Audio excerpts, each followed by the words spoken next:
عاجل. اللاعب حكيم زياش يفاجئ ويفرح المغاربة قبل قليل لحظة إعلانه عن بناء أكبر ملعب بالمغرب بماله الخاص وسط فرحة كل الجماهير المغربية.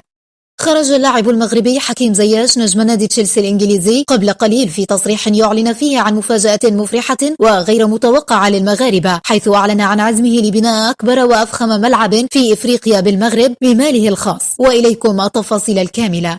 وكما هو معروف فإن النجم حكيم زياش يعتبر من اللاعبين المحبوبين لدى المغاربة، وذلك بسبب حبه وتشبثه بوطنه الأم المغرب، رغم أنه ازداد وكبر في هولندا، إلا أنه اختار تمثيل بلده الأصلي المغرب واللعب في صفوف المنتخب المغربي، وهذا ما تسبب بتعرضه لعنصرية كبيرة وهجوم قوي من طرف الجماهير الهولندية، ما جعله يدخل في أزمة نفسية لعدة أشهر. ورغم ذلك لم يقصر في عطائه وحبه لوطنه المغرب، وكان دائما حاضرا في الصفوف الأمامية للمنتخب المغربي رغم خلافاته ومحاولة إبعاده من طرف المدرب السابق للمنتخب. وفرحت الجماهير المغربية والمغاربة بصفة عامة قبل قليل بخبر خروج اللاعب حكيم زياش في تصريح يعلن فيه عن عزمه بناء أكبر ملعب في إفريقيا بالمغرب بماله الخاص، حيث سيكون الملعب هدية للمغاربة على حبهم له كما جاء في تصريحه. وقال أيضا أن الملعب سيكون من الملاعب الحديثة والفخمة كالملاعب المتواجدة في قطر وأوروبا. وقال أنه خلال أسابيع سيسافر للمغرب لتدشين وبدء بناء الملعب، وسيكون الملعب غالبا في شمال المغرب أو ربما في مدينته في منطقة الريف المغربي، وهذا ما أفرح المغاربة وخصوصا الجماهير المغربية.